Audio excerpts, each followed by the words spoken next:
Bonjour tout le monde, j'espère que vous allez bien.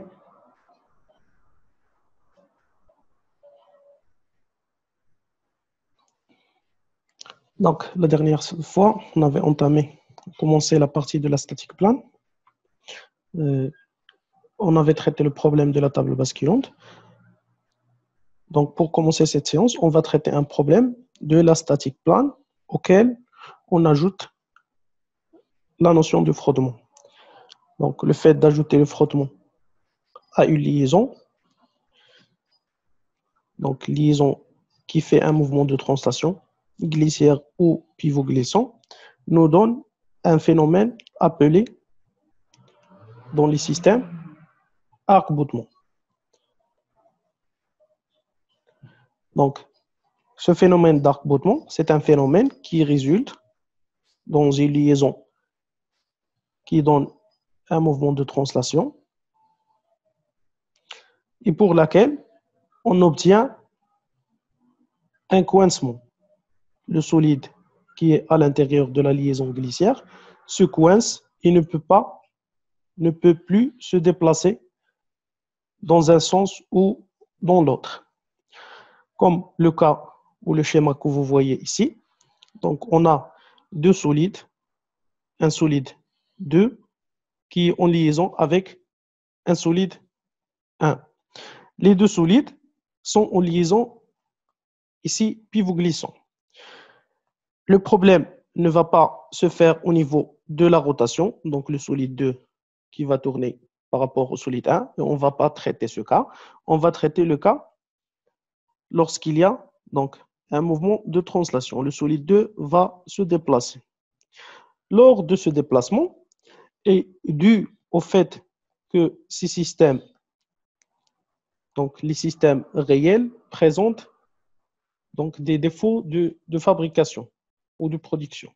Ces défauts, par exemple, l'élément qui est à l'intérieur, cet élément 2, n'a pas le même diamètre que celui du solide 1. Donc, il va résulter d'avoir ce qu'on appelle un jeu entre les deux. Donc, comme vous voyez, cette distance-là, donc, elle est exagérée le schéma, mais la réalité, donc, ça peut être donc, parfois 10 micromètres ou là, euh, par exemple, maximum 1 millimètre, mais qui peut provoquer ce genre de problème. D'accord? Le problème réside dans le fait que ce petit jeu-là, entre les deux liaisons, entre les deux solides qui fabriquent la liaison, va nous faire quoi? Au lieu que cette liaison reste une liaison glissière ou pivot glissant normale, il y aurait, donc, dû à cet espace-là, il y aurait une inclinaison. Le solide 2, il va s'incliner par rapport à son axe, par rapport à l'axe du solide 1. Cette inclinaison,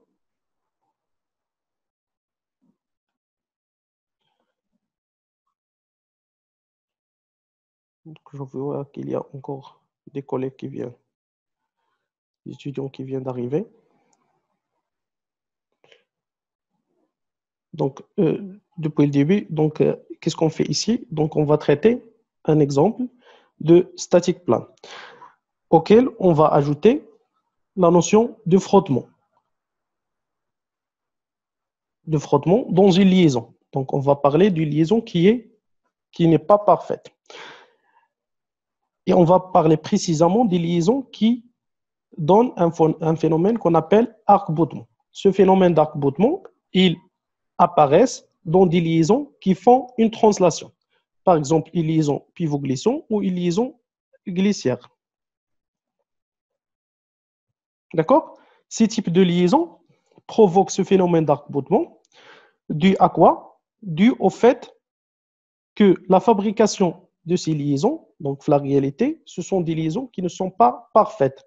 Donc la forme cylindrique du solide 1 et la forme cylindrique du solide 2, ils n'ont pas le même diamètre. Exactement le même diamètre. Il y a ce qu'on appelle un jeu entre les deux. Donc, il y a un petit jeu ou un petit décalage de diamètre qui va donner ce phénomène d'arc-boutement. Ce phénomène, il va rendre la liaison, au lieu d'être une liaison glissière ou pivot glissant, ça va devenir une liaison distribuée suivant des liaisons ponctuelles. Donc, comme vous voyez, on va avoir deux liaisons ponctuelles au lieu de liaisons totalement glissières. Donc, le fait qu'il n'y a pas de contact dans cette zone-là, juste un contact ponctuel ici, un contact ponctuel, le point G. Ça va nous donner ce phénomène d'arc-boutement. Comme exemple, donc, dans votre vie quotidienne, lorsque vous essayez d'ouvrir un tiroir, par exemple. Donc, un tiroir, il a une liaison glissière avec le bureau, par exemple. Parfois, ce tiroir-là, donc, il se coince. Il ne peut ni avancer, ni reculer. Et c'est dû à quoi? C'est dû au fait que la liaison entre le tiroir et le bureau, il présente ce qu'on appelle un jeu. D'accord? Et à cet instant où il se coince, il ne peut pas, donc il reste coincé. Même en augmentant l'effort, même en essayant d'augmenter l'effort, ça se coince. Et c'est dû, donc, la première cause, c'est le jeu. La deuxième cause, c'est le frottement. Si on n'avait pas de frottement, donc ce phénomène ne va pas apparaître. Donc, ce sont les deux causes qui font apparaître ce phénomène d'arc-boutement. C'est bon? Donc, on commence cette application. Donc, dans cette application, on s'intéresse plus précisément à une des trois chaînes. Donc, c'est la présentation, donc la suite d'un système. Cette liaison est principalement réalisée par le biais d'une colonne de un solide qui est en liaison complète avec un bâti. Un schéma de principe donné la figure. La colonne est de diamètre D. L'alésage du bras du diamètre est D plus G. Le G, ça représente le jeu. Et de longueur L. On suppose que le jeu G, bien que négligeable devant D, permet un léger basculement. Le basculement, c'est le fait qu'il y aurait une inclinaison entre les deux axes. L'axe du cylindre 2 par rapport à l'axe du cylindre 1. Ce qui conduit à considérer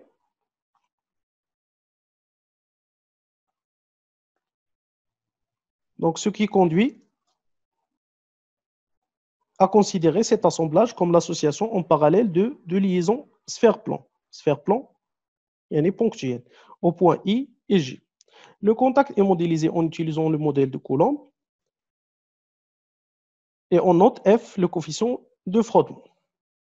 Le bras ou le solide 1 est soumis à une action motrice issue d'une liaison éliquidable non représentée ici, modélisable par un glisseur au point B. C'est une force F qui vient s'appliquer sur le solide 1, dont l'axe central est distant de la distance E, cette distance-là, par rapport à l'axe de la liaison. Donc, on propose d'étudier le risque d'arc-boutement de cette liaison supposée plane et en négligeant les actions de l'apesanteur pour simplifier l'étude. Donc, la première question, en introduisant FI et FJ qui ont des composantes suivant Y et Z, les glisseurs au point I et J qui résultent des actions mécaniques exercées par la colonne 2 sur le solide 1. Écrire les trois équations scalaires traduisant l'équilibre du bras. Donc, trois équations scalaires. Pourquoi? Parce qu'on va travailler le plan et pas l'espace. Donc, c'est un problème plan. Donc, je fais ça. Donc, la question notée 40. Tout d'abord, le contact, donc la liaison qu'on a en point I. Donc, au point I, on a une liaison qui est ponctuelle. Donc, on va commencer par le graphe de liaison ou le graphe des actions mécaniques, ça facilite les choses. Donc, le graphe des actions mécaniques. Tout d'abord, on avait le solide 2, donc un solide 2 qui est lié avec un bâti 0. Donc, il est en liaison avec le solide 1. La liaison initiale était une liaison pivot-glissant. Pivot-glissant d'axe, comme vous voyez, le point A et le vecteur Z. Donc, cette liaison est du fait qu'on a le phénomène d'arc-boutement. Il a devenu quoi? Il a devenu une liaison entre 2 et 1, mais suivant deux liaisons ponctuelles.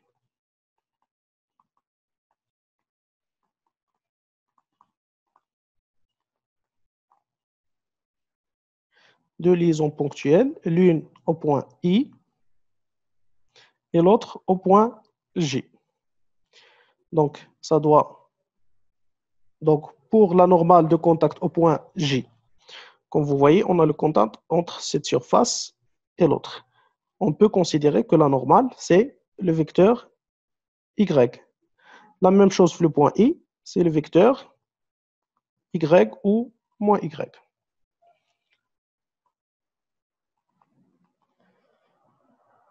D'accord? Et on complète le graphe par l'action extérieure qui est la force F. Donc, lorsqu'on a passé à l'arc-boutement, la liaison a changé vers deux liaisons ponctuelles. Donc, une liaison ponctuelle. Le torseur d'une liaison ponctuelle entre deux solides. Donc, la liaison au point I. Si vous vous rappelez bien, le torseur statique ou le torseur des actions transmissibles entre le solide 1 et le solide 2 à travers la liaison point I. Donc, ce torseur statique, c'est le torseur des liaisons ponctuelles. Une liaison ponctuelle, il autorise les mouvements 5 degrés de liberté. Donc, le torseur statique, on aura une seule composante. Donc, la composante bloquée serait suivant la résultante suivant la normale. Donc, suivant la normale, on aurait une composante Y de 1. Et puisqu'on travaille un plan, donc le problème, c'est un problème plan. Quel plan? Le plan A, Y, Z. Donc, comme vous voyez le schéma, on a les vecteurs Y et Z. Le vecteur X, elle est perpendiculaire. Donc, puisqu'on travaille un problème plan, on ne tiendra pas compte de la résultante suivant X et des moments suivant Y et Z. D'accord? Donc, ce torseur-là qu'on vient d'exprimer, c'est quel torseur? C'est le torseur d'une liaison ponctuelle, mais une liaison ponctuelle qui est parfaite, qui ne présente pas de frottement. D'accord? Alors que, comme vous voyez la question 40, la résultante qui a été donnée le point I, notée FI, il a deux composantes, une composante YI et une composante ZI. Pourquoi deux composantes? Parce que dans ce cas, on nous a dit que la liaison,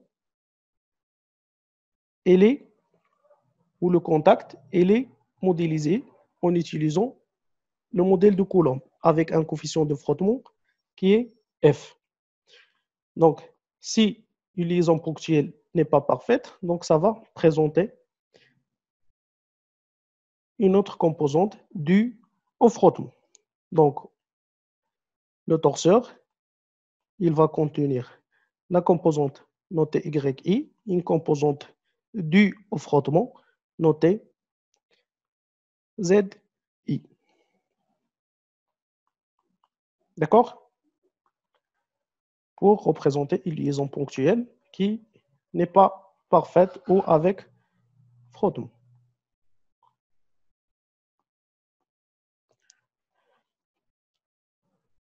Peu importe. Donc, la question 40, on nous a donné donc, les forces, ou plutôt les glisseurs, au point I et G, des actions mécaniques, et on souhaite écrire les trois équations scalaires traduisant l'équilibre du bras. Le bras, c'est le solide 1. Donc, qu'est-ce qu'on va faire? On va juste appliquer le PFS sur le solide 1. Donc, le PFS sur le solide 1, ça va donner quoi? Donc, on va isoler ce solide 1. Il est soumis à l'action de la liaison ponctuelle en I, la liaison ponctuelle en G et l'action de F. Donc, ça va être quoi? Ça va être le premier torseur. Donc, on peut écrire sous forme torsorielle ou sous forme directement équation.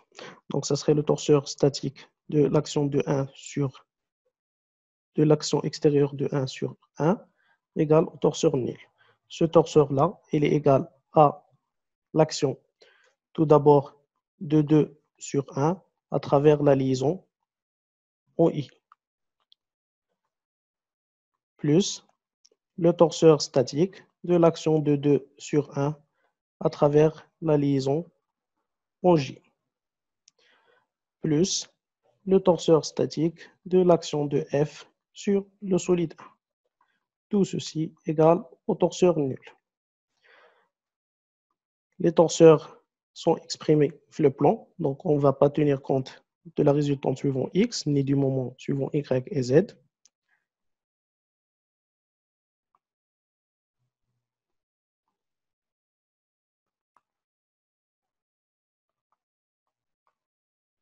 Donc, le premier torseur pour la liaison en I, il est composé de YI et ZI, d'un moment nul suivant X, exprimé sur le point I. Le deuxième torseur, celui de G, il est exprimé par YG, ZG et 0, le point G. Le torseur de la liaison, plutôt de l'action de F, c'est un torseur d'un glisseur. Donc, comme vous voyez l'énoncé, c'est un glisseur représenté au point B. Donc, au point B, il n'y aurait pas de moment. Juste F qui est porté par moins Z. Donc, moins F suivant Z et 0 suivant Y et pas de moment, le point B.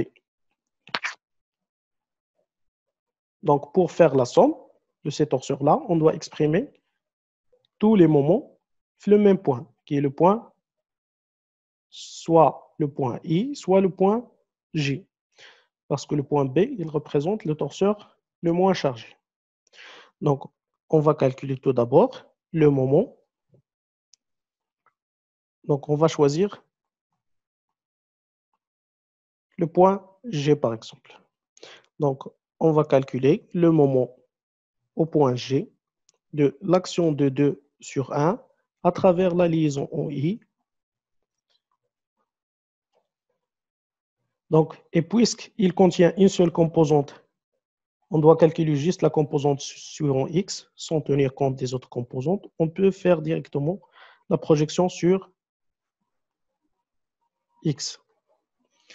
Donc, ça va donner X scalaire. Tout d'abord, le moment au point I de 2 sur 1 à travers la liaison en I, plus la résultante de 2 sur 1 à travers la liaison en I, vectorielle, quoi? Vectorielle, la distance ou le vecteur I, J. Donc, ça va donner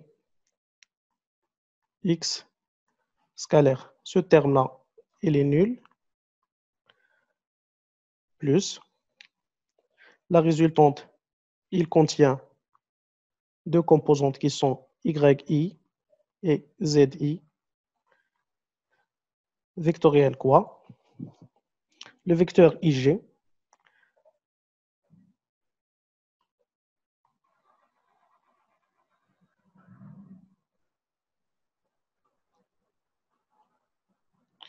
donc le vecteur ij, c'est le vecteur, donc cette distance-là, portée par moins y, plus cette distance-là, portée par z. Donc le vecteur ij, ça serait cette distance, c'est d plus g, donc le diamètre du solide 2 plus le jeu. Et cette distance-là, c'est L. Donc c'est D plus G porté par moins Y plus L porté par Z. Et on a cette hypothèse-là qui dit que le jeu est très inférieur à D au diamètre. Donc on peut simplifier. Donc on peut faire une approximation que D plus G est égal directement à D. Donc moins D porté par Y plus L porté par Z. C'est le vecteur IJ.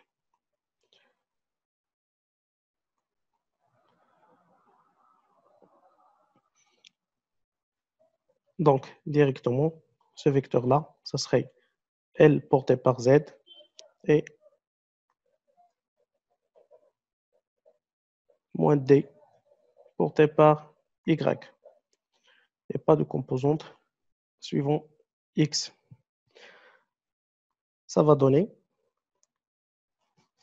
donc directement, un scalaire suivant X qui est L fois YI et plus D fois ZI.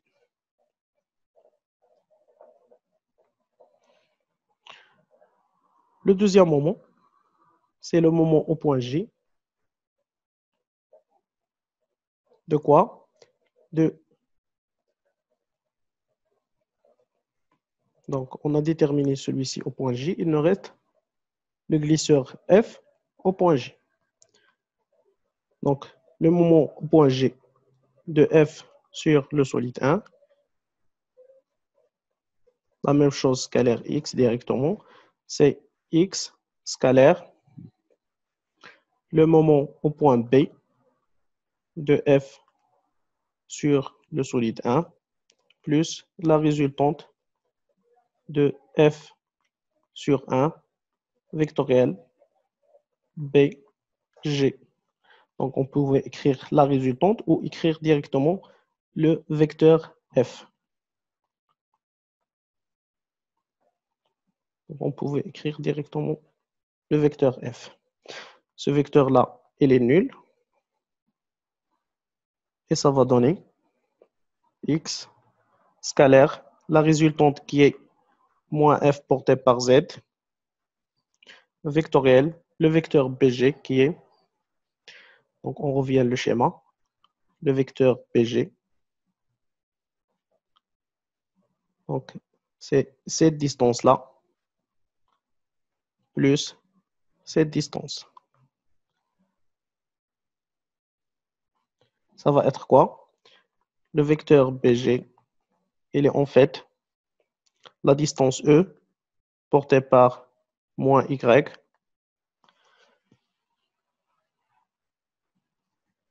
plus quoi?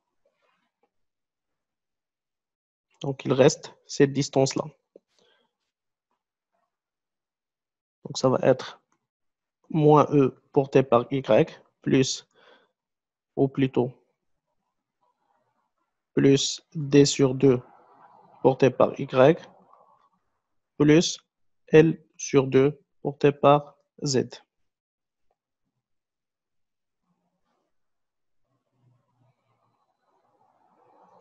Donc, ça va être L sur 2 et moins E plus D sur 2.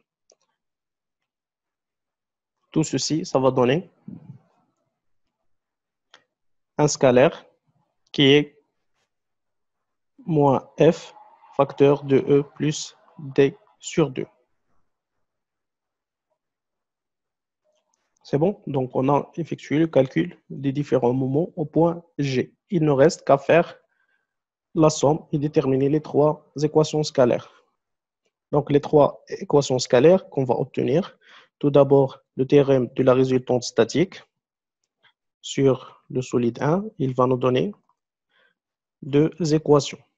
Et le théorème du moment statique sur le solide 1 au point J, il va nous donner une seule équation. Pour la résultante, donc tous les torseurs sont exprimés sur la même base. Donc si vous vous rappelez la séance dernière, on avait parlé de ça. On doit vérifier si les torseurs sont exprimés sur la même base. Sinon, on doit les exprimer dans la même base.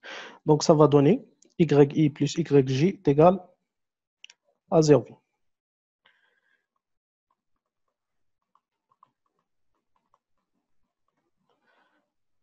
La deuxième équation, ça va être zi plus zj moins f égale à 0.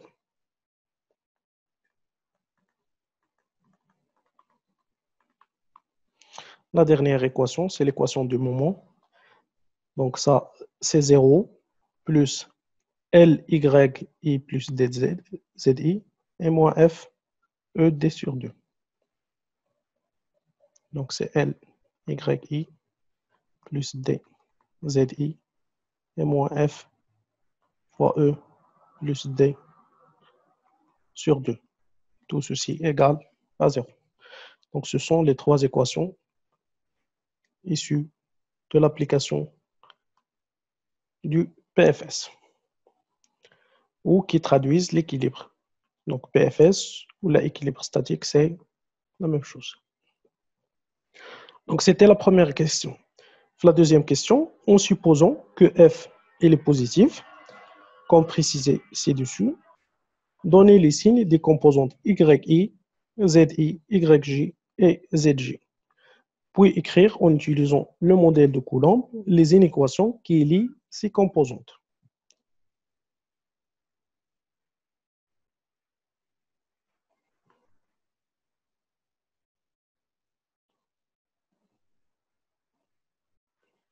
Donc, comme vous voyez, la force F, elle est donc positive dirigée vers moins Z. On cherche à déterminer les actions, les points I et les points J. Donc, le point I, on a un contact, donc un contact ponctuel. Donc, s'il est parfait, on aurait juste une composante normale. Mais puisque c'est avec frottement, on aurait une composante tangentielle qui serait portée par Z. Donc, soit elle est positive, soit elle est négative. Mais pour la composante normale,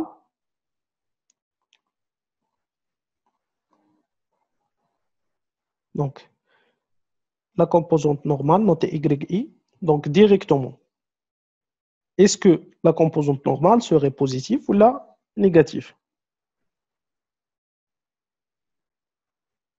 Donc, on cherche l'action du solide 2 sur 1. Donc, on a fait l'isolement du solide 1. Est-ce que la composante yi serait positive ou négative? Serait portée par plus y ou la moins y?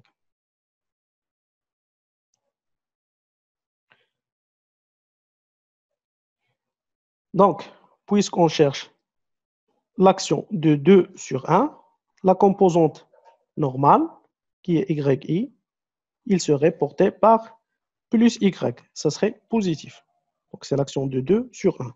Si vous vous rappelez, l'action d'un solide, donc de deux solides, si on cherche la résultante de 0 sur 1, ça va être dirigé vers la normale sortante de 0 et entrante vers S1. La même chose ici. Puisqu'on cherche l'action de 2 sur 1, ça va être, suivant la normale, sortant de 2 vers 1. Donc, YI, ça serait porté par plus Y. La même chose pour le point J. Donc, le point J, c'est l'action de 2 sur 1. Celui-ci, c'est le solide 2 et celui-ci, c'est le solide 1. Donc, la normale, il serait porté par, donc la normale YJ, ça serait suivant moins Y. Il nous reste les composantes tangentielles. Donc, les composantes tangentielles, est-ce qu'ils seront suivant plus Z ou là, moins Z? Donc, si vous voyez la force F ou la résultante F, il a appliqué le point B, il sert à quoi? Il sert à faire déplacer le solide 1. Donc, on essaie de déplacer le solide 1 vers ce sens. Et si vous vous rappelez bien, donc, le déplacement du solide, il va être fait le sens. Si on prend par exemple le point I, donc en analysant, sans prendre les valeurs, sans parler de la vitesse de glissement. Donc, juste intuitivement, le fait d'appliquer une force fait le sens. La force du frottement, il va servir à empêcher ce déplacement. À empêcher ce déplacement fait le sens. Donc, ça va être quel sens? Le frottement, ça va être le sens opposé afin qu'il puisse empêcher le frottement. Donc, la composante ZI serait dans ce sens et la composante ZG, la même chose. Il serait le sens suivant plus Z. Pourquoi? Afin d'empêcher ce déplacement-là.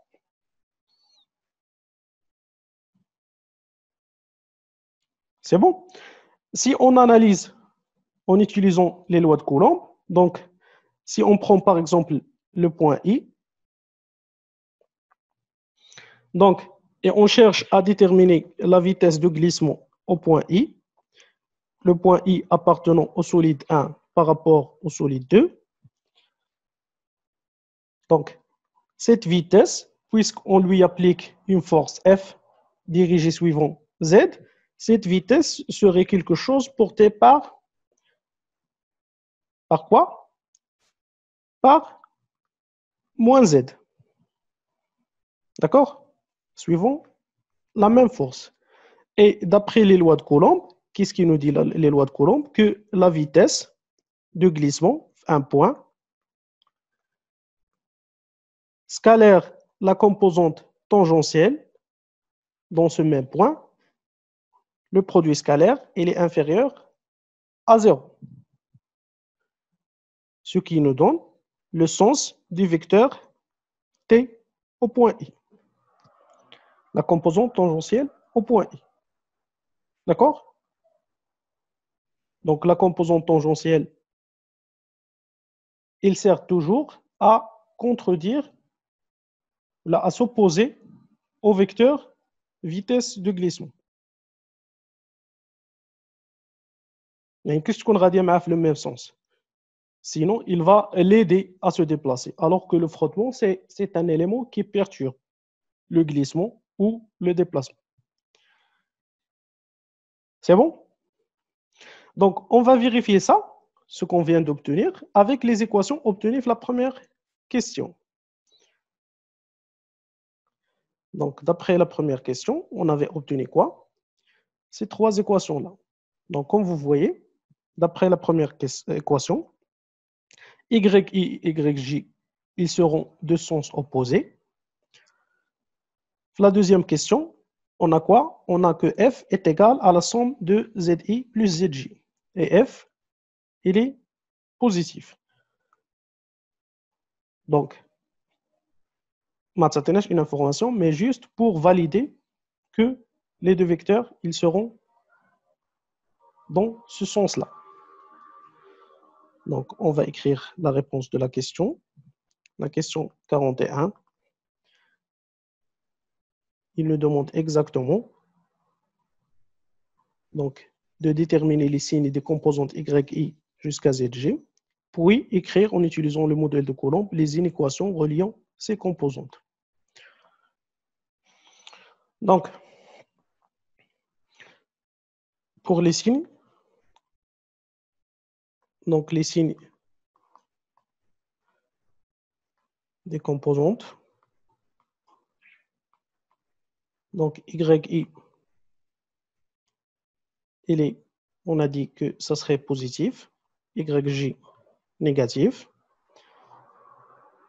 et pour les vecteurs ZI et ZJ, on a dit qu'ils seront tous les deux positifs. On va écrire la loi de Coulomb qui relie ces vecteurs-là.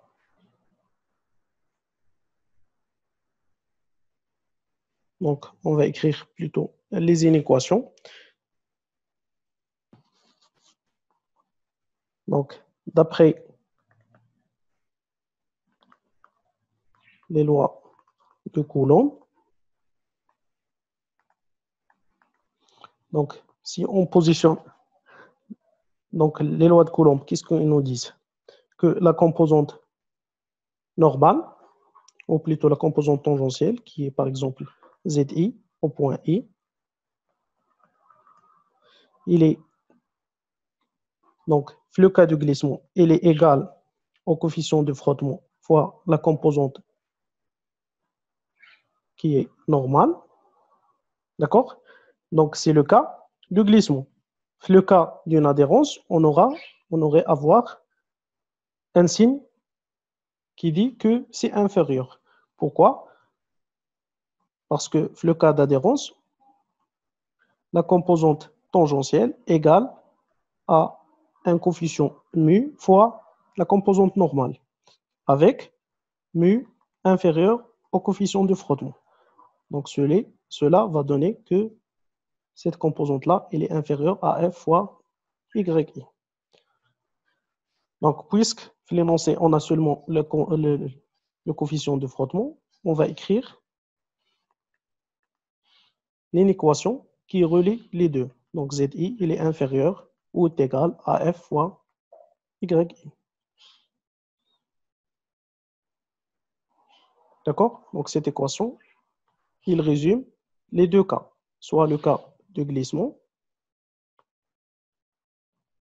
soit le cas d'adhérence.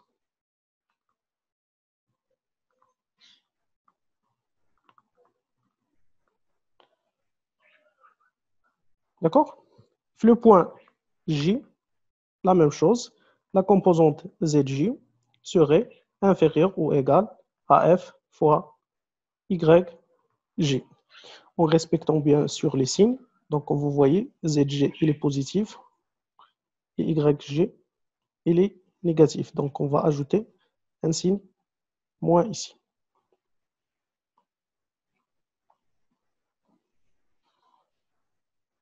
Donc ce sont les deux inéquations demandées.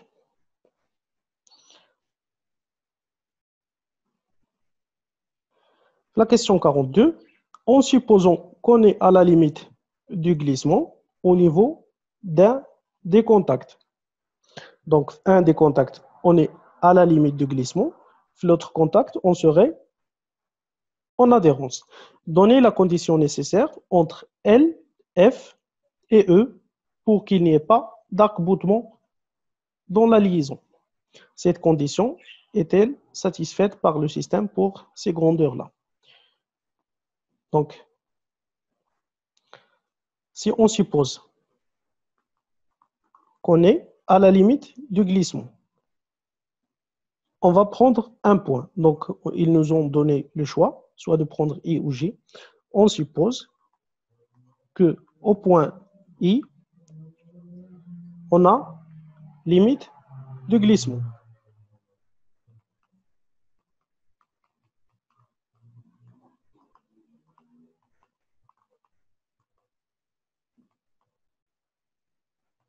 Qu'est-ce que cela veut dire? Que cette inéquation va devenir une équation. Donc ZI, ça va être égal à F fois YI.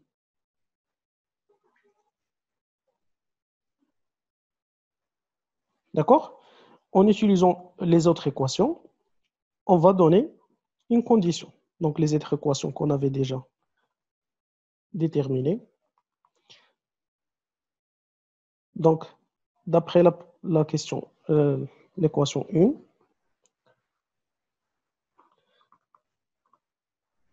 donc la condition Mnirajina, on a ici 3 égalités. Et on a ici une équation. La condition Mniraji, donc ça va être obtenu à partir de cette équation-là.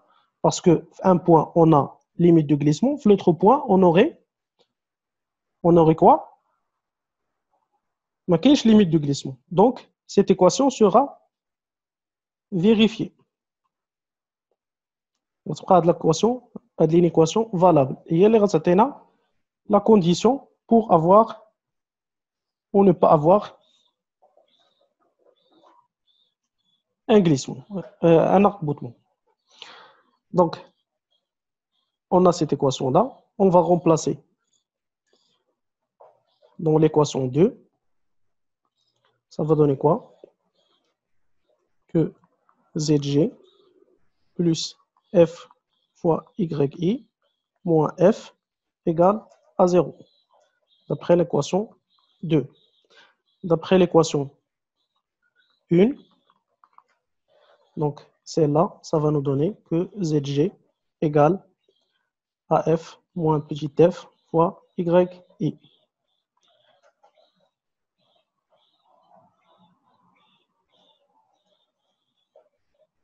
L'équation 1, ça va nous donner quoi? Que ZG égale à moins F fois YI.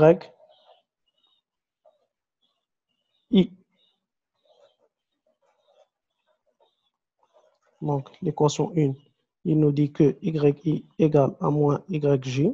Et d'après cette équation 4-là,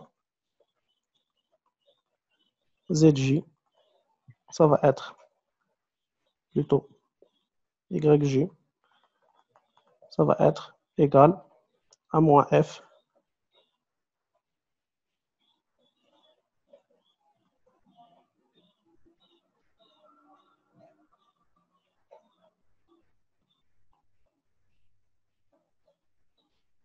donc c'est ZI égale à moins F fois YG.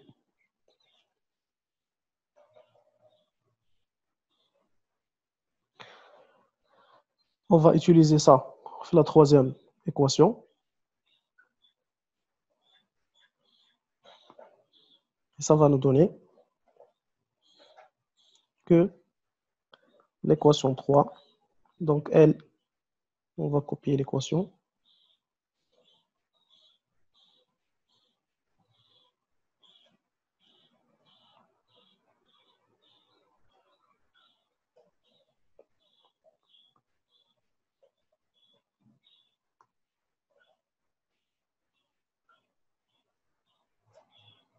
Donc c'est l'équation 3.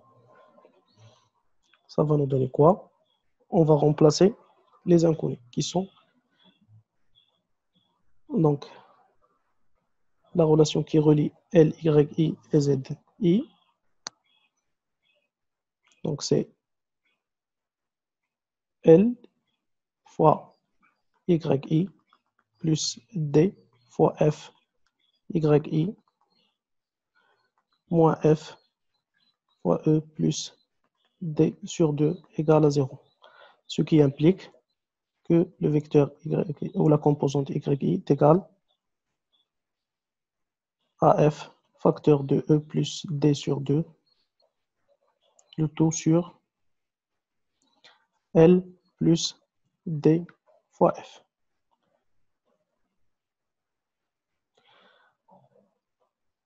Donc, ça nous a donné la valeur de YI. La condition, il va être obtenue de cette équation-là, notée 5.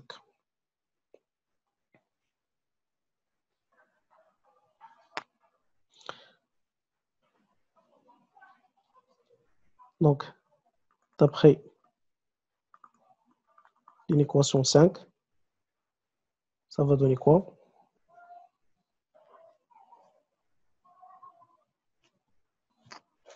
que f moins petit f fois yi, il est inférieur à f fois yi, puisque yj est égal à moins yi. Et zj égale à f moins f y. On va remplacer par yi, donc c'est f inférieur à 2 petit f fois yi. Tout ceci, ça va nous donner, si on remplace yi par sa valeur,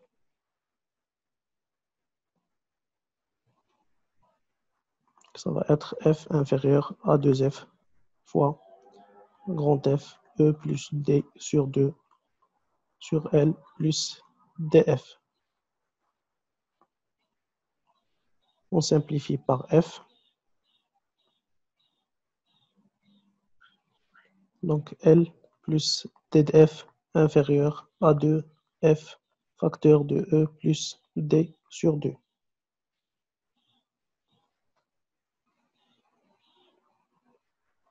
Peut-on simplifier davantage?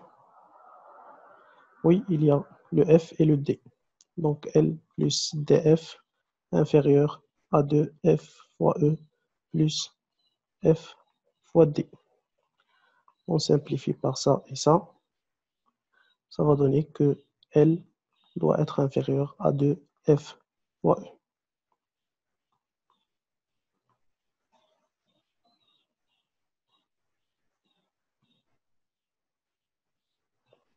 C'est bon, donc on a trouvé une condition. D'après la question, on a trouvé une condition qui satisfait que pour le système, qu'il n'y ait pas d'arc-boutement dans cette liaison. Donc, la condition qu'on a trouvée, est-ce qu'il satisfait qu'il n'y ait pas d'arc-boutement ou qu'il y ait d'arc-boutement?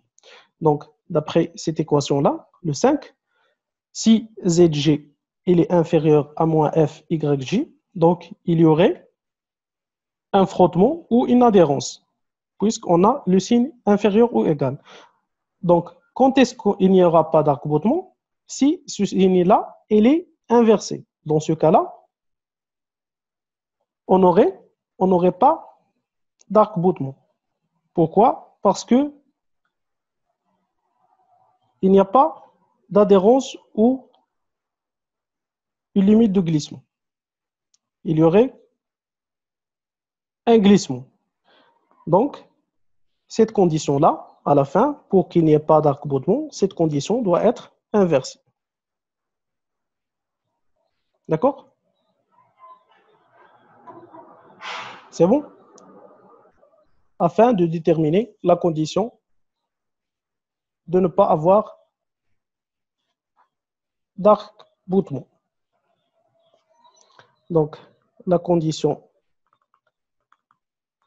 de ne pas avoir d'arc-boutement,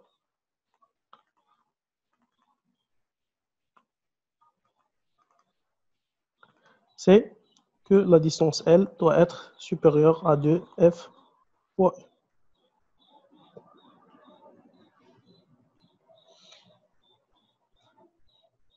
Donc, la négation de celle-là, c'est strictement supérieur à 2F fois E.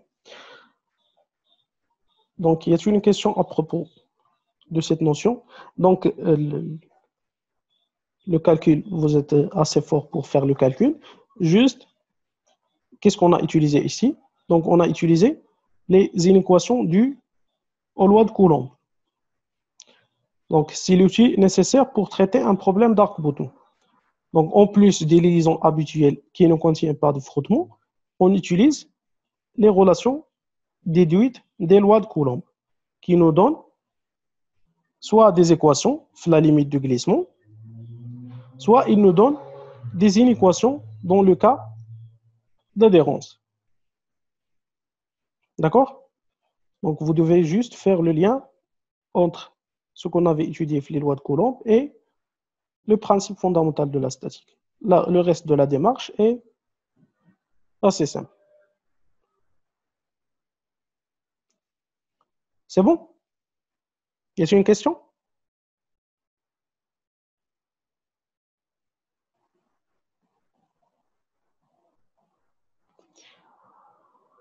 Donc, s'il n'y a pas de questions, on va passer la dernière partie, le principe fondamental de la statique, qui est intitulé la statique graphique.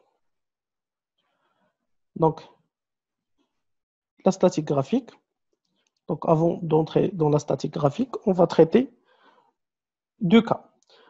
Le cas d'un solide qui est soumis à deux actions modélisables par des glisseurs, ou ce qu'on appelait deux forces, un solide qui est soumis à deux forces, et le cas d'un solide qui est soumis à trois actions modélisables par des glisseurs ou trois forces.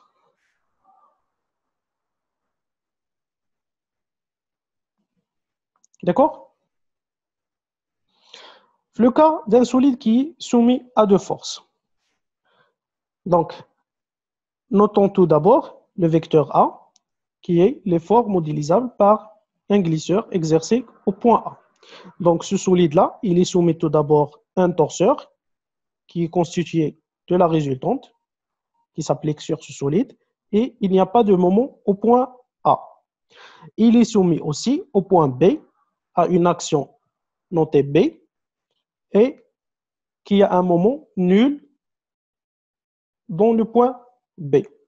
Donc, si on applique le PFS, le solide S étant en équilibre, qu'est-ce que cela va nous donner? Tout d'abord, la somme des résultantes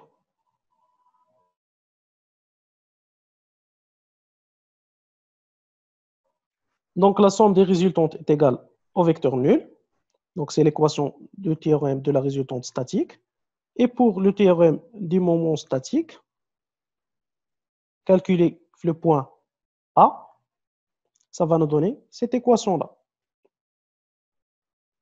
Donc il a donné la somme de ça.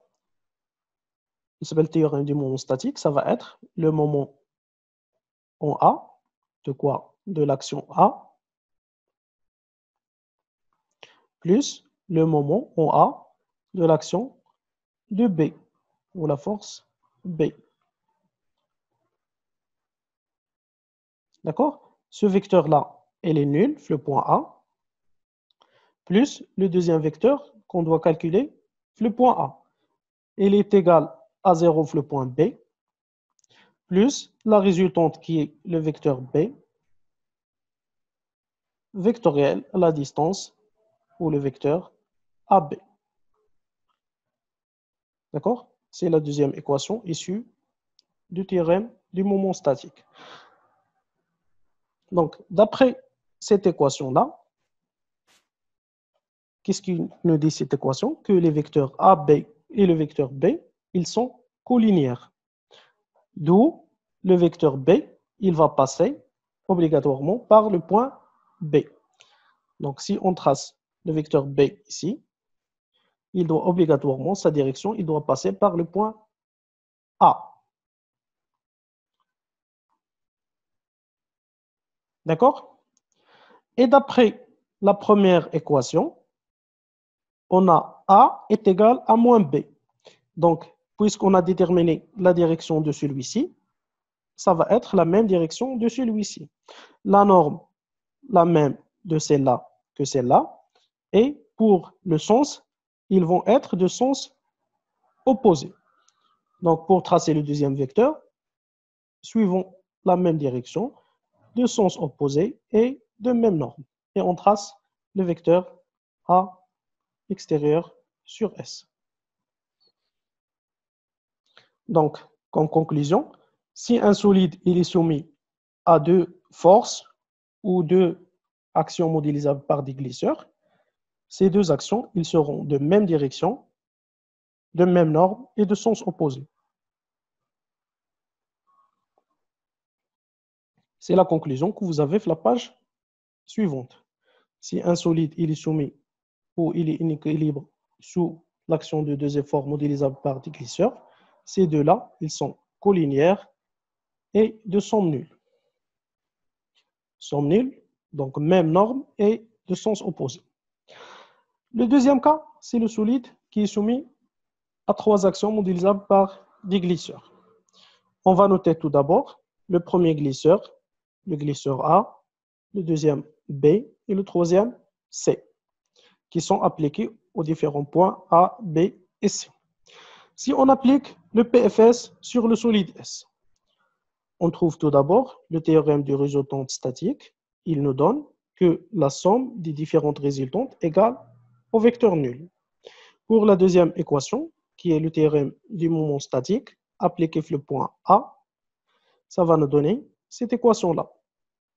Donc cette équation, c'est juste le moment au point A de l'action de A, plus le moment en A de l'action de B, plus le moment en A de l'action de C. Tout ceci égale au vecteur nul. Donc celle-là, elle est nulle. Donc, comme vous voyez ici, il est nul. Plus la deuxième, il est égal à ce vecteur-là, qui est nul, plus la résultante vectorielle BA, plus la troisième, qui est le vecteur nul, ce vecteur-là, plus la résultante vectorielle CA égale au vecteur nul. Donc ça va être cette équation-là. D'après cette deuxième équation,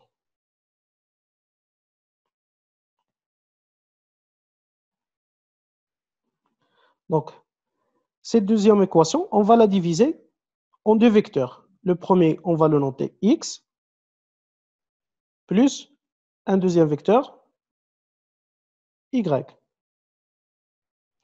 Donc, le premier vecteur x, comme vous voyez, le vecteur x, il est égal au produit vectoriel de deux vecteurs qui sont les vecteurs AB et B. Donc, obligatoirement, comme étant le résultat d'un produit vectoriel, ça va être perpendiculaire à AB et perpendiculaire à la résultante B. Donc, obligatoirement, il doit être perpendiculaire au plan contenant les points A, B et la résultante B. La même chose pour le vecteur Y, c'est le résultat d'un produit scalaire. Donc, il doit être perpendiculaire au premier vecteur, perpendiculaire au deuxième vecteur, d'où il doit être perpendiculaire au plan contenant A, C et la résultante C. De plus, ces deux vecteurs-là, ils sont, d'après cette équation-là, on a x plus y égale au vecteur nul. Donc, ils sont collinéaires. X est égal à moins y. Donc, puisqu'ils sont collinéaires, les deux plans P1 et P2, donc ce plan-là avec ce plan-là, ils auront une normale commune et un point commun. D'accord? Une normale commune, puisque ce plan P1 il est perpendiculaire à X, le plan P2 il est perpendiculaire à Y, et X est égal à moins Y. Donc les deux plans, ils ont la même normale. Il y a soit X, soit Y. Et ils ont de plus un point commun qui est le point A. Donc, ils seront confondus. Le plan P1 et le plan P2, ils seront confondus. Ce qui signifie que les résultantes B et C, ils vont appartenir au même plan. D'accord? On a trouvé que les deux vecteurs B et C vont appartenir au même plan. De plus, d'après la première équation issue du théorème de la résultante statique, on a A est égal à moins B moins C. Et puisque ces deux vecteurs-là appartiennent au même plan, donc obligatoirement, celui-ci, le vecteur A, il va appartenir au même plan. Donc d'après le 1, A, il va appartenir au même plan qui est le plan P. Comme conclusion, les trois glisseurs A, B et C, ils seront coplanaires. D'accord? Donc, on a trouvé que ces trois-là, ils seront le même plan. Il reste à définir leur distribution. Donc, s'ils seront parallèles ou ils auront une intersection. Commençons par le premier cas. Si on a une intersection entre deux, donc on a une intersection entre les deux vecteurs, le vecteur A et le vecteur B. Cette intersection exprimée un point I. C'est déjà tracé à gauche. Donc, on a l'intersection de ces deux vecteurs. On va la noter, le point I. Calculons tout d'abord le moment de A, le point I. Comme vous voyez, le moment, ça va être nul. Pourquoi? Parce que le moment au point I de l'action de A,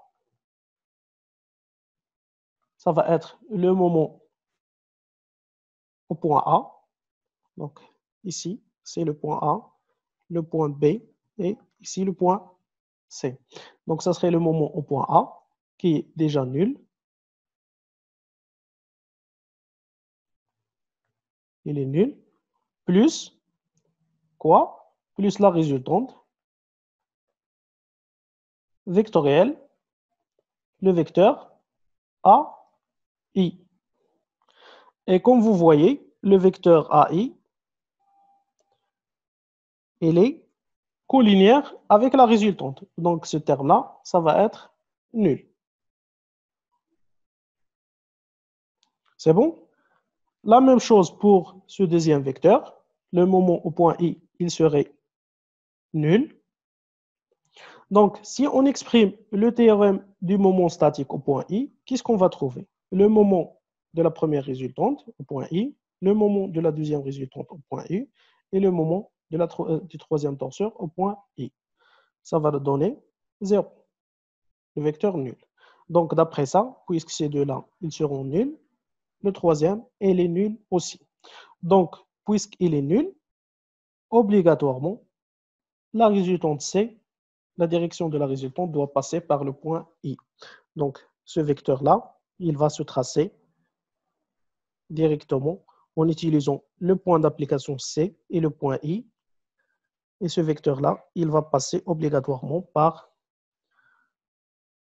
la droite IC.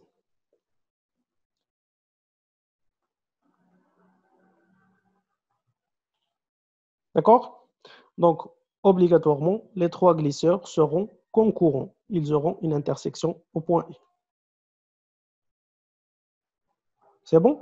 Donc, à partir de ça, on peut dire que si on connaît un premier vecteur, un deuxième vecteur, le troisième, on peut déduire directement sa direction en utilisant le point d'intersection.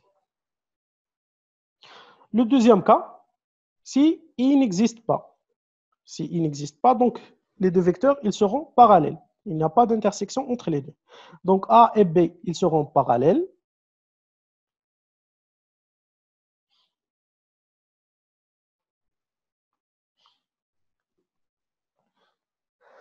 D'après la première équation, celle-là, vous voyez que C il est égal à moins A moins B.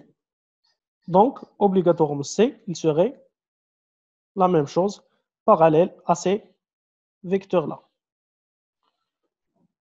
Et la somme de ces trois vecteurs serait nulle. Donc, la somme de ces trois vecteurs, ça va être le vecteur nul.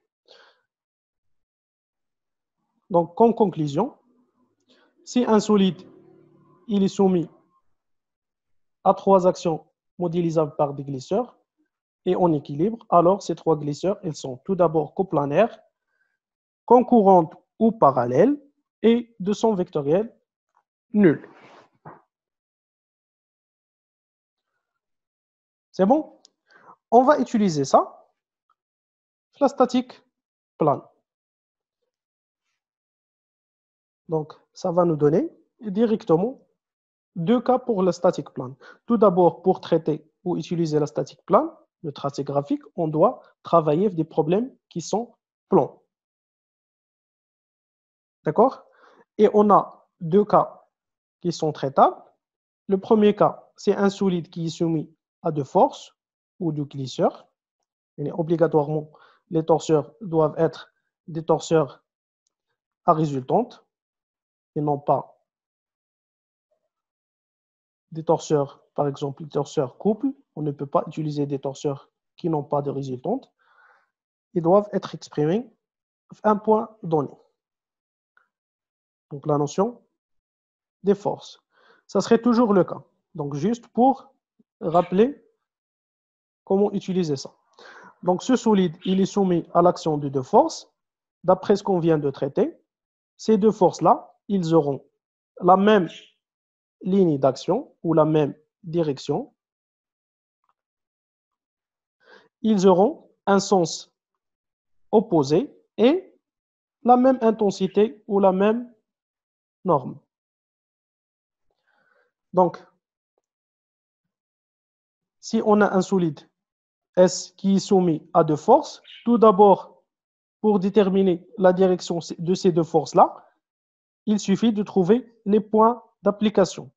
Donc, obligatoirement, les deux forces, ils vont passer par cette direction-là, qui est la droite AB. On détermine la norme d'un des deux. Il suffit de déterminer un seul vecteur, sa norme.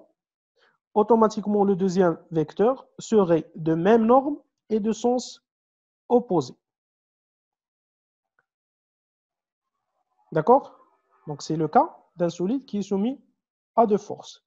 Pour un solide qui est soumis à trois forces, donc on a dit qu'ils seront tout d'abord coplanaires, ils sont contenus sur le même plan. Et quoi d'autre? On a dit que soit ils sont parallèles, tous les trois,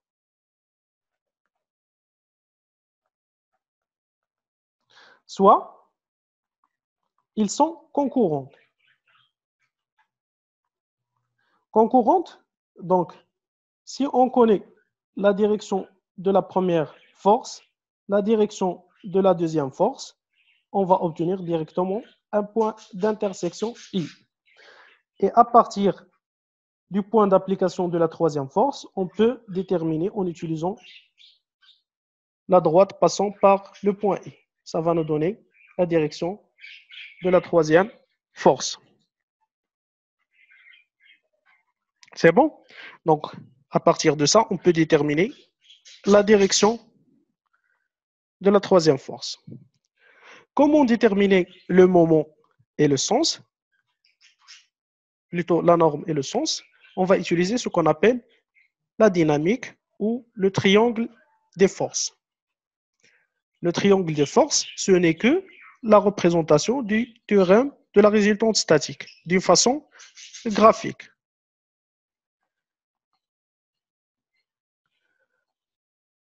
Qu'est-ce qu'on fait? On va prendre tout d'abord la direction de la première force, la direction de la deuxième force. On doit connaître au moins un vecteur. Par exemple, on connaît la première force.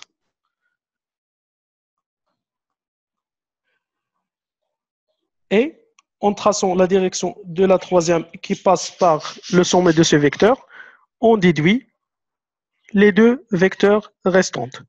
Donc le premier vecteur et le deuxième vecteur.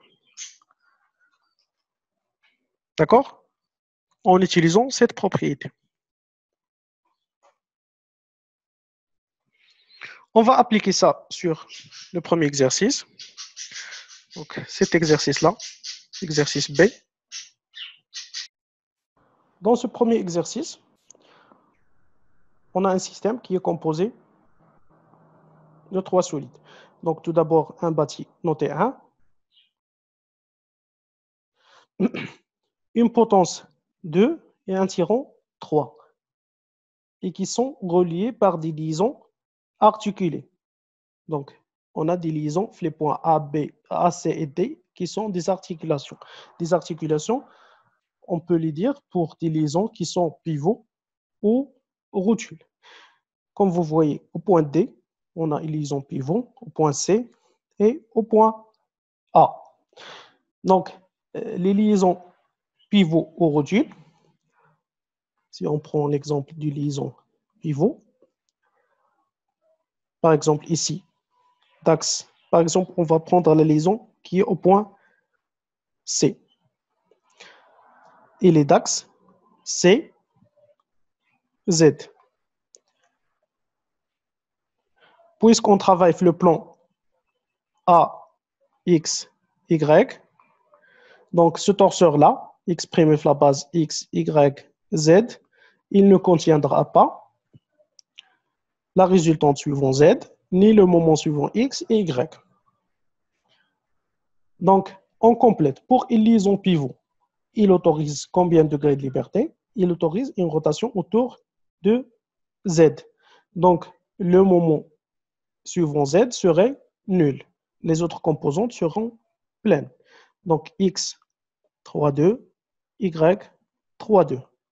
Comme vous voyez, ce torseur-là, c'est le torseur d'une liaison pivot. Ça représente un torseur glisseur.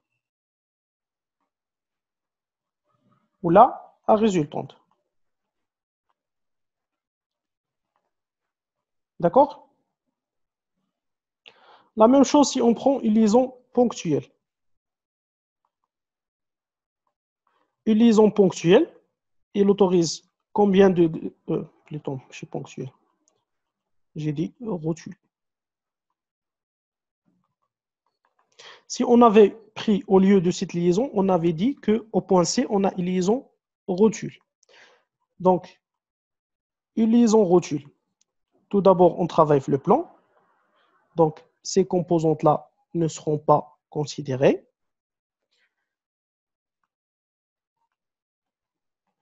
Donc, une liaison rotule, il autorise 3 rotations. Donc, les 3 composantes de moment seront nulles. Et les composantes de résultantes seront présentes. Donc, la même chose, ce serait un torseur glisseur. C'est bon? Donc, si vous entendez le terme articulation,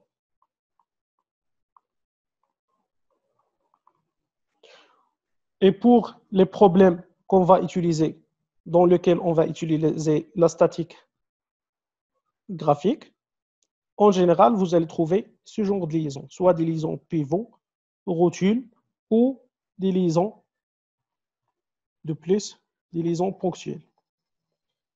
D'accord? Ces 3 liaisons, ils sont modélisables par des glisseurs.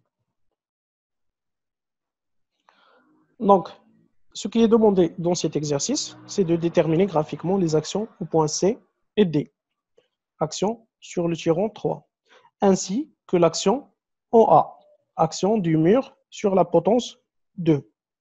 Donc, on va déterminer en quelque sorte les composantes du torseur. Donc, ces composantes-là, qui représentent la composante de résultante. Mais on va les déterminer d'une façon graphique. D'accord? Donc, on a fait, donc, on a isolé les différents solides afin de bien expliquer les choses.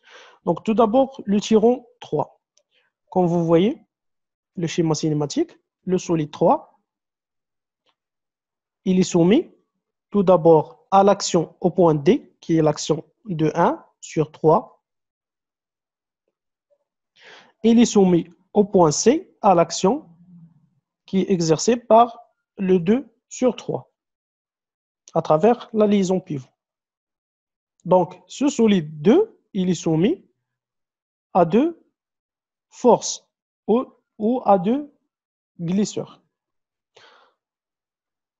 Donc, le solide 2 soumis, plutôt le solide 3, qui est soumis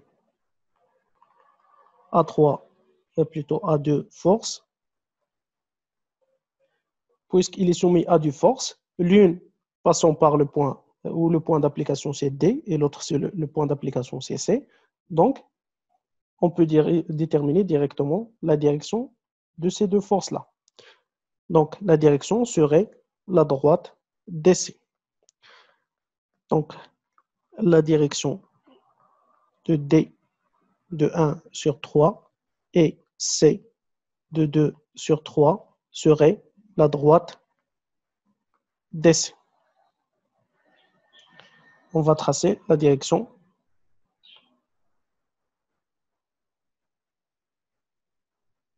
Donc, ça serait cette droite-là. Déterminer la norme ici, ou le sens, on ne peut pas, puisqu'on n'a pas d'autres données. La même chose ici. Donc, on va passer l'isolement du solide 2, puisque le solide 2, il contient une donnée qui est le poids. Donc, ce vecteur a été donné et déjà tracé. À partir de ce vecteur, on va essayer de déterminer les différentes résultantes. Donc, on revient au schéma. Comme vous voyez ici,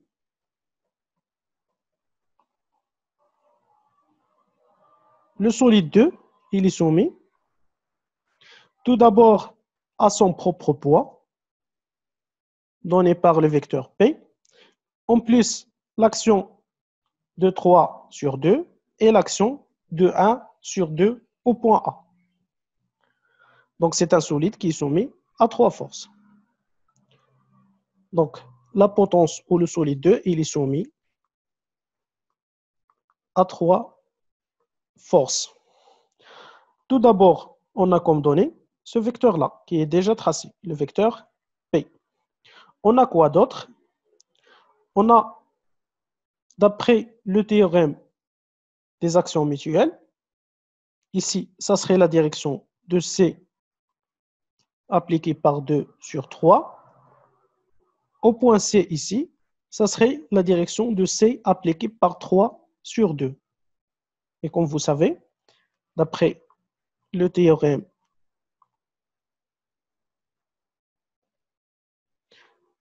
des actions mutuelles ou des actions réciproques,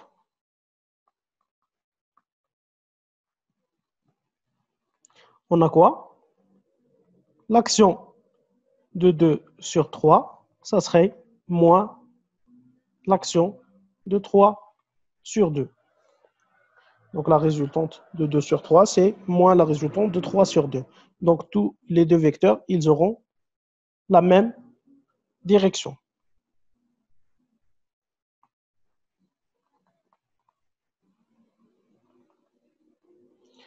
Donc, on peut déduire directement la direction à partir de cette direction-là.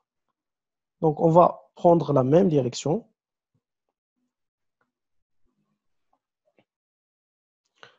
Donc, on va tracer cette direction-là. Donc, ça serait la direction de C de 3 sur 2. On a quoi? On a la direction de P.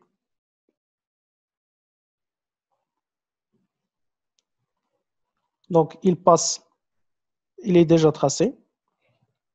Donc, on a le vecteur déjà tracé. Donc, on a déjà sa direction. Tous les deux directions, ils ont une intersection, un point I. Donc, la troisième résultante, on peut déterminer directement sa direction en utilisant le point d'application qui est le point A et le point I. Donc, la direction du troisième vecteur ou la troisième résultante, elle va passer obligatoirement par les deux points A et I. Ça serait la direction de la résultante appliquée par le solide 1 sur le solide 2. On a déterminé les trois directions. Et on a le vecteur P qui est connu en norme et en sens. Plus les deux directions, on peut, donc plus ces deux directions-là, on peut déterminer les vecteurs restants. On va utiliser quoi? On va utiliser ce qu'on appelle dynamique ou triangle de force. Tout d'abord, on trace le vecteur connu, qui est le vecteur P. Ensuite, qu'est-ce qu'on va faire? On va prendre la direction de la première résultante. Donc, on va la poser soit fleu sommet,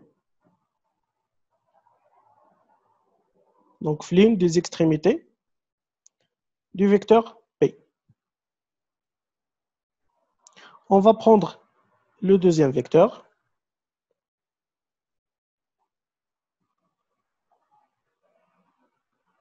et on va le positionner sur l'autre extrémité.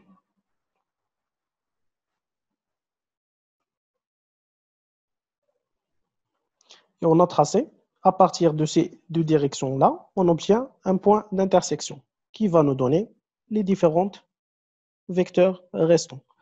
Donc, puisque c'est la direction de A, ce vecteur-là serait la résultante A de 1 sur 2.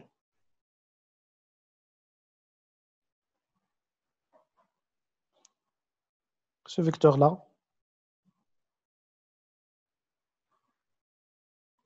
ça serait la résultante de C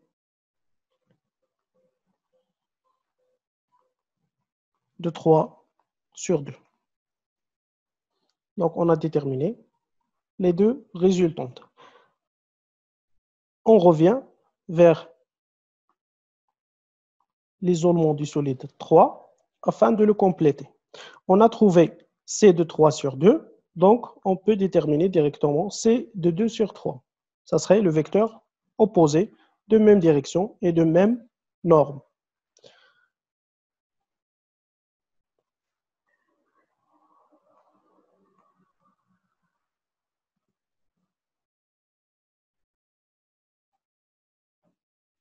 Donc on va prendre ce vecteur.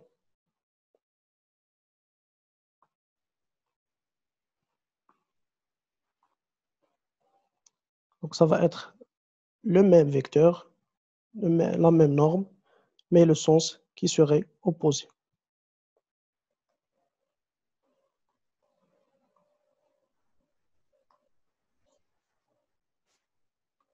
C'est bon? Donc, ce solide, il est soumis à deux forces. Cette force-là serait la même que celle-ci, mais de sens opposé.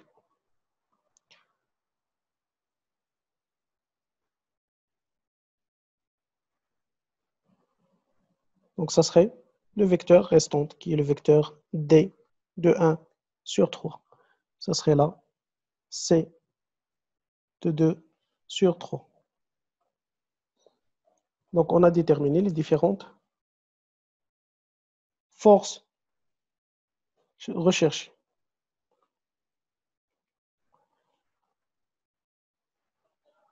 C'est bon? Y a-t-il une question à propos de ça?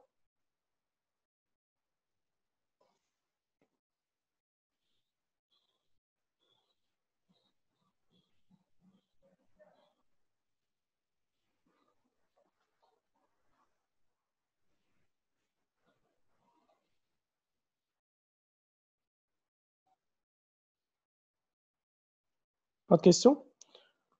Donc, s'il n'y a pas de question, on va prendre l'exercice suivant.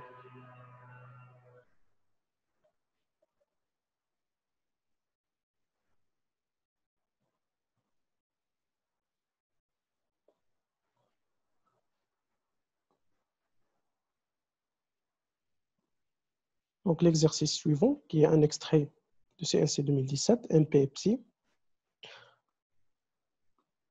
Donc, comme je vous ai dit, la cinématique graphique, donc les concours manquants, les CNC, donc il y aura toujours de la graphique, soit de la cinématique graphique ou la statique graphique. Parfois, les deux. Donc, dans ce CNC-là, ce CNC, on avait un problème d'un robot pour lequel on souhaite déterminer le coefficient minimal du frottement. Ce qui est demandé dans cette étude, c'est de déterminer ce coefficient de frottement à travers une étude graphique. Donc, l'objectif de cette étude est de déterminer le coefficient de frottement minimal entre un solide 8 et un solide 5 pour respecter les contraintes de sécurité et limiter la consommation énergétique. Tout d'abord, le problème est supposé plan afin de permettre la statique graphique. Donc, le torseur d'action mécanique d'une liaison pivot parfaite entre les solides I et J sera noté juste la résultante. Donc, ce qu'on vient de faire tout à l'heure, le premier exercice. Le torseur de liaison pivot, si on travaille le plan, ça va donner juste la résultante, le point d'application. Toutes les liaisons sont supposées parfaites, sauf la liaison ponctuelle. Donc, juste la liaison ponctuelle au point H, entre les solides 8 et 5. Il ne serait pas parfaite. On néglige l'action de pesanteur sur l'ensemble des pièces du stabilisateur et on note F, le coefficient de frottement entre les solides 8 et 5. On a dit que la liaison n'est pas parfaite, donc on a besoin d'un coefficient de frottement. On répondra directement sur le document réponse. Tout d'abord, quelles sont les informations qu'on obtient en étudiant l'équilibre de la biellette 7? Donc, vous avez le dessin sur lequel on va faire le tracé. On a le solide 7. Le solide 7, il est soumis à quoi? Le solide 7, comme vous voyez, il est soumis à l'action d'un solide sûr au point A et à l'action d'un autre solide au point B1. Donc, en fait, il est soumis à l'action de deux forces. Donc, le solide 7, il est soumis à deux forces ou deux résultantes.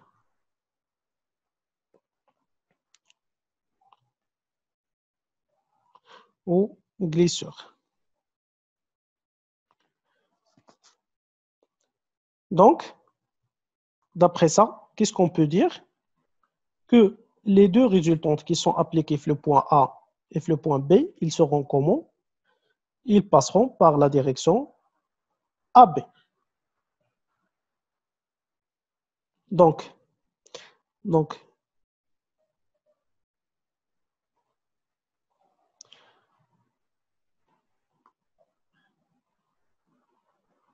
comme vous voyez ici, donc ce solide-là, c'est le solide 5.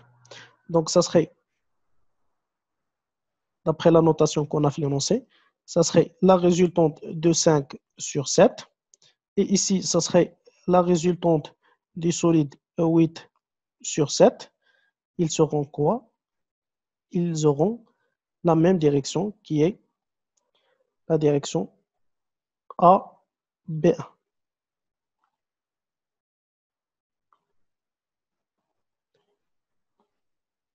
Donc, la résultante de 5 sur 7 et la résultante de 8 sur 7,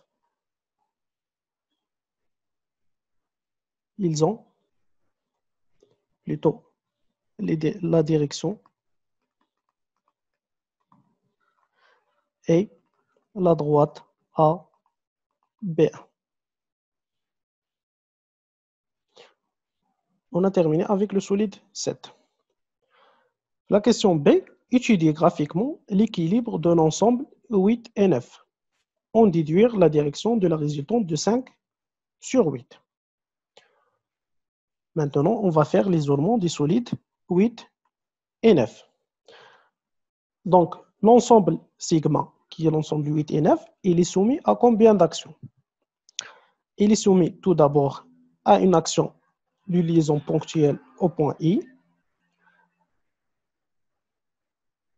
Il est soumis à une action appliquée par le 7 dans la liaison pivot au point B1 et une action appliquée par le 5 au point H. C'est la liaison non parfaite dont on parle l'énoncé.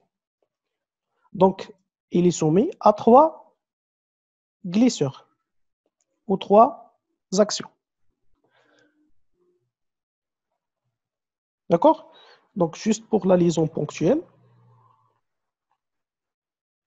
Donc, la liaison ponctuelle au point I que vous avez ici.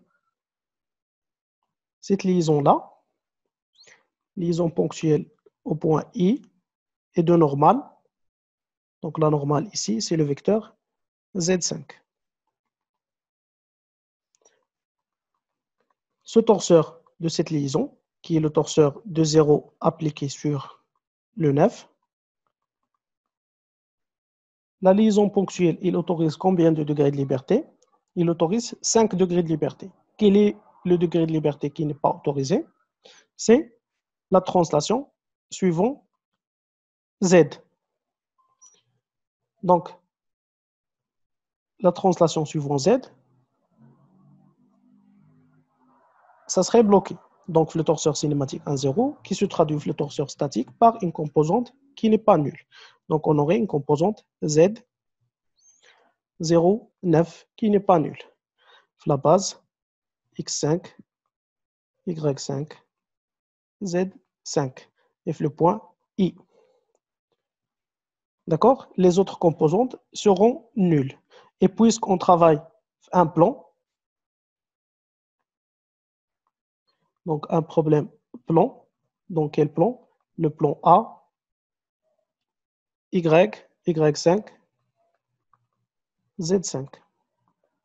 Donc, puisqu'on travaille le plan, donc la résultante suivant X ne sera pas considérée ou tenue en compte, et le moment suivant Y et le moment suivant Z.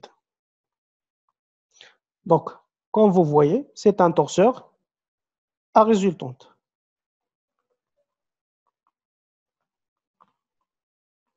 Donc, c'est la remarque que je vous ai dit tout à l'heure. Le fait de travailler avec des liaisons glissières, plutôt pivots, rotules ou ponctuelles, donc on peut les travailler directement avec cette liaison sans avoir à vérifier si un torseur est à résultante ou non. C'est bon? Donc, comme vous voyez ici, l'action de 0 sur 9, c'est une action qui est des liaisons ponctuelles parfaites, sans frottement. Donc, comme vous voyez, on a une seule composante qui est la composante Z.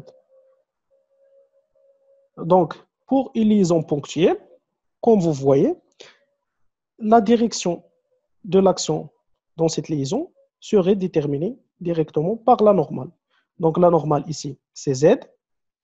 Comme vous voyez, le torseur, il contient une seule composante qui est portée par Z. Donc, l'action du sol sur le solide 9, sa direction serait directement portée par Z5. Et ce serait la direction de la résultante de 0 sur 9.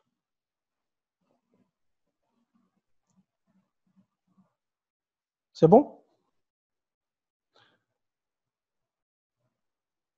Donc, l'ensemble sigma, qui est constitué du solide 8 et 9, il est soumis à cette action-là, et à une autre action qui n'est pas encore déterminée. Pour déterminer l'action de 5 sur l'ensemble sigma, ou sur 8, on va utiliser quoi? On va utiliser ce point d'intersection. On va le noter. On a déjà K.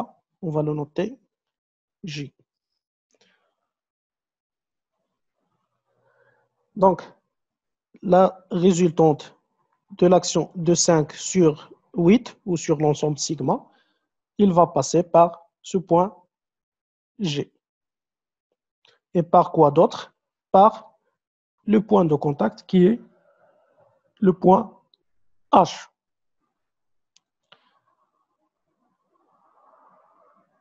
Et on a déterminé la direction de la résultante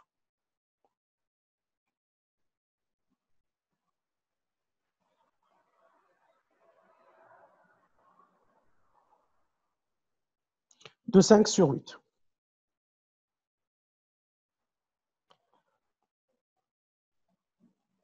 Donc, d'après la question, qu'est-ce qui dit la question? Donc, en déduire, étudier graphiquement et en déduire la direction de 5 sur 8. Donc, la direction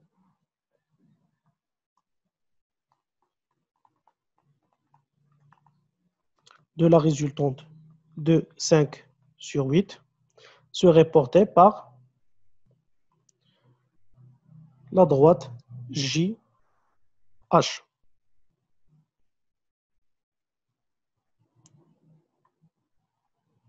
C'est bon? La dernière question, quelle est la valeur du coefficient de frottement minimal F min entre le solide 8 et 5 pour garantir le non-glissement de 8 par rapport à 5? Donc, on doit déterminer le coefficient de frottement entre ces deux solides.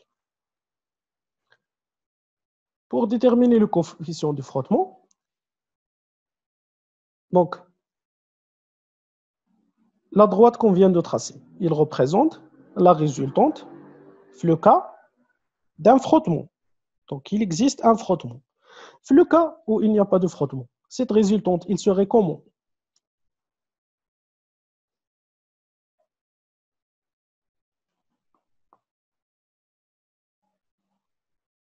Donc, on a un contact, une liaison ponctuelle. Dans cette liaison ponctuelle, le contact dans ce point H, ce serait un solide S1, un solide S0. Donc, s'il n'y a pas de frottement,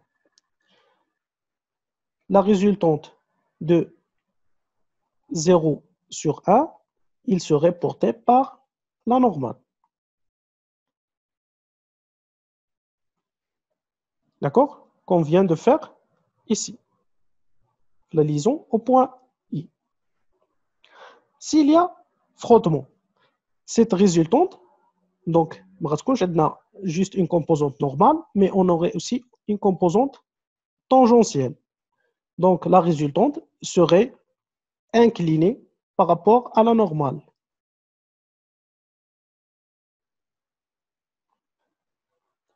Donc, la résultante, le cas d'un frottement. Donc, l'angle qui sépare les deux, il est noté phi. Et il représente quoi? Il représente le coefficient du frottement. Le coefficient du frottement est égal à tangente de phi. On a déjà étudié ça, la modélisation des actions mécaniques. Donc, pour déterminer le coefficient de frottement, il suffit de déterminer cet angle-là, qui est l'angle entre la normale et la résultante avec frottement. Donc, il suffit de déterminer l'angle entre la normale, entre les deux solides, et la résultante actuelle. D'accord? Comment déterminer la normale? Comme vous voyez ici, on a un contact entre une partie circulaire, qui est celle-là. Comme vous voyez, c'est une sphère qui est en contact avec un plomb. Donc la normale, il va passer par quoi? La normale, il va obligatoirement passer par le point de contact et le centre de la sphère.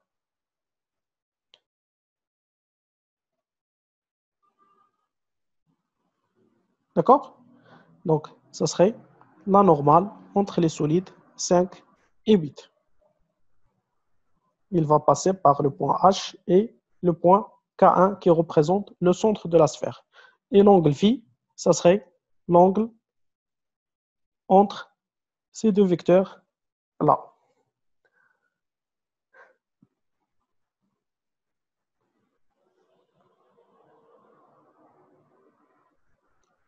C'est bon?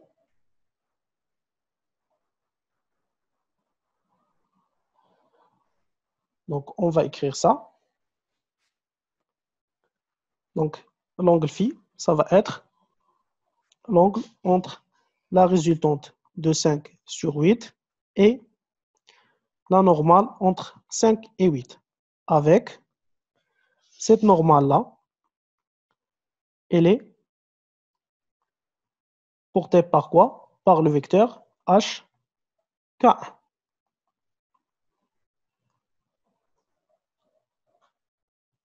D'accord? D'où le facteur ou le coefficient de frottement limite serait tangente de cet angle-là, tangente de phi. Donc, graphiquement, on doit déterminer phi est égal à combien et f par application numérique.